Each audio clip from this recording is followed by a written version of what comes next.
అనంత విశ్వ సంపదని ఆకర్షించడానికి మీ ముందుకు వస్తుంది అహం బ్రహ్మాస్మి సాధన 11 days energy activation programme.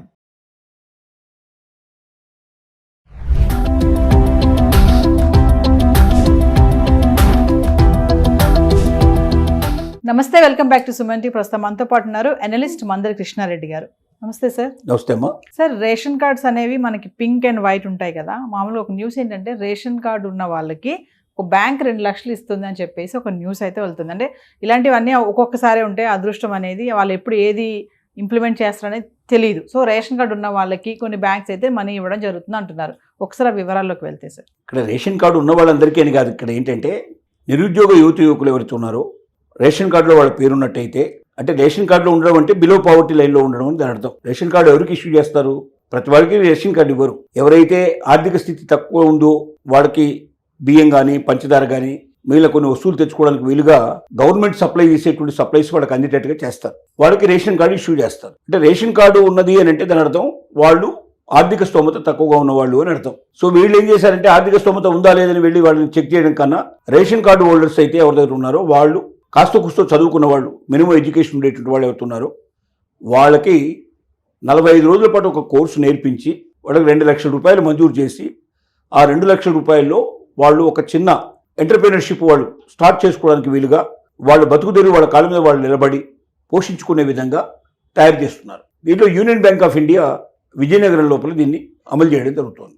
Okay, union bank of India చేస్తోంది. మిగతా బ్యాంకులు కూడా ఈ అవకాశం ఉంది. ప్రతి బ్యాంకు కూడా ఏం ఇస్తారంటే కొంత ఇలాంటి పనులు చేయాలి, కొన్ని ప్రజలకు మేలు చేసేటువంటివి, ముఖ్యంగా నిరుద్యోగ సమస్యను రూపుమాపేటువంటివి, తర్వాత బిలో పావర్టీ లైన్లో ఉండే వాళ్ళని పైకి తీసుకొచ్చేటువంటి కార్యక్రమాలు చేయమనేది ప్రభుత్వ రంగ బ్యాంకులకన్నిటికీ ప్రభుత్వ రంగ సంస్థలకు ఇచ్చేటువంటి ఇన్స్ట్రక్షన్స్. సెంట్రల్ గవర్నమెంట్ నుంచి ఇలాంటి ఇన్స్ట్రక్షన్స్ ఉంటాయి. ఎవరైతే ఇలాంటి పనులు చేస్తుంటారో ఈ పనులన్నీ కూడా కేంద్ర ప్రభుత్వం దృష్టికి తీసుకెళ్ళినప్పుడు ఆ బ్యాంకులకు ఇంకా కొన్ని సౌకర్యాలు అదనపంగా కల్పించేటువంటి ప్రయత్నం కూడా గవర్నమెంట్ చేస్తుంది. అంటే ఇవన్నీ మ్యాండేటరీ. ఖచ్చితంగా ప్రతి బ్యాంకు కూడా ఇలాంటివి అమలు చేయాల్సి ఉంది. ఒక్కొక్క బ్యాంకు ఒక్కొక్క రకమైనటువంటి విధానాలు తీసుకుంటుంది. కొందరు రైతులకు మేలు చేసే ప్రయత్నం చేస్తారు, కొందరు మహిళలకు మేలు చేసే ప్రయత్నం చేస్తారు, వీళ్ళు నిరుద్యోగులకు మేలు చేసేటువంటి ప్రయత్నం వీళ్ళు చేశారు.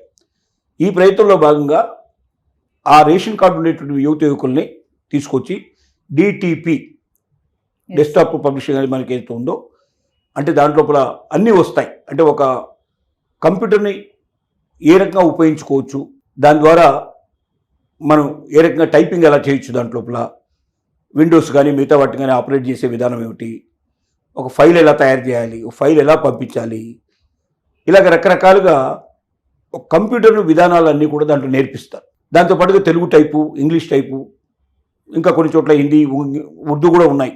అవకాశం ఉంటే వాటి నేర్చుకోవచ్చు. ఇటు మనకు నార్త్ స్టేట్లో అయితే హిందీ కంపల్సరీగా ఉంటుంది. వాళ్ళ దాంట్లో లోకల్ లాంగ్వేజెస్ కూడా ప్రాముఖ్యత ఇస్తారు. ఇలాగా ఈ భాషలన్నింటిలో కూడా టైప్ చేయడం నేర్చుకున్నట్టయితే దాంతోపాటుగా వాళ్ళు చిన్న చిన్న ఆర్ట్ ఎట్లా చేయాలి, దాంట్లోపల ఒక కార్డు తయారు, పెళ్లి కార్డు ఎలా తయారు చేయాలి, ఒక ఐడి కార్డు ఎట్లా తయారు చేయాలి, మనకి ఇలాంటి రకరకాలుగా నేర్పిస్తారు.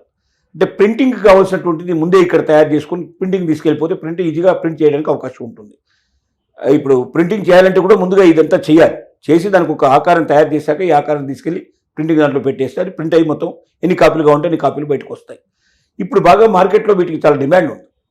ఎందుకంటే ఇవాళ ఏ విషయం అయినా సరే, ఒక లెటర్ రాయాలన్నా, లేదా ఒక కార్డు కొట్టించాలన్నా, లేక ఏదైనా ఒక బుక్ పబ్లిష్ చేయాలన్నా, ప్రతి దానికి ఈ టైప్ కానీ, తెలుగు టైపు, ఇంగ్లీష్ టైప్ కానీ టైప్ లోపల టైప్ చేయడం, కంప్యూటర్ లోపల దాన్ని టైప్ చేయడం అనేది చాలా అవసరమైన పరిస్థితి ఏర్పడింది. ఈ పాత టైప్ మిషన్లు ఇప్పుడు పెద్దగా ఎవరు ఉపయోగించట్లేదు, అంతా కంప్యూటర్లోనే టైప్ చేయడం నేర్చుకుంటున్నారు. రెండోది మెయిల్స్ పంపించాలన్నా కూడా, వాట్సాప్లు కూడా బల్క్గా పంపించాలన్నా కూడా, వీటన్నిటికీ కూడా మనకు బాగా ఉపయోగపడుతుంది.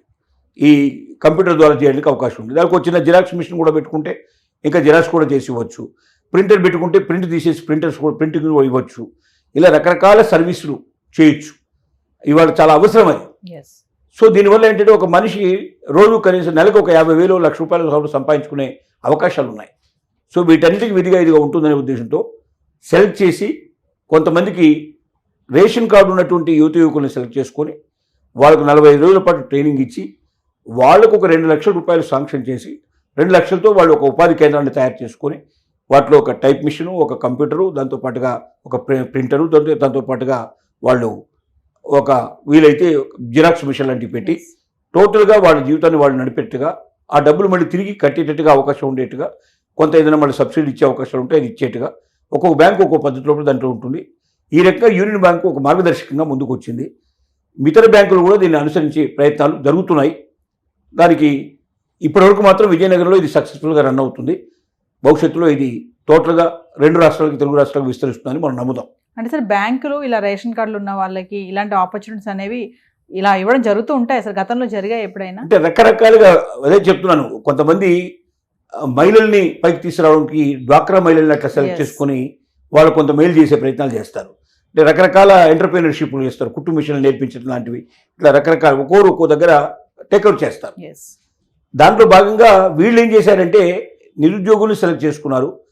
వాళ్ళు ముఖ్యంగా పావర్టీ లైన్లో, బిలో పావర్టీ లైన్లో ఉండే వాళ్ళని సెలెక్ట్ చేసుకొని వాళ్ళకు 2 లక్షల రూపాయలు ఇవ్వడం ద్వారా, అంటే వాళ్ళకి లోన్ లాగా ఇచ్చి ఆ 2 లక్షల రూపాయలు వాళ్ళకి మళ్ళీ తిరిగి దాంట్లో కొంత సబ్సిడీ ఇచ్చినప్పుడు కొంత కట్టేట్టు ఏర్పాటు ఉండి వాళ్ళ కాళ్ళ మీద వాళ్ళు నిలబట్టేట్టుగా వీళ్ళు ఏర్పాటు చేశారు. ఎస్. Thank you sir.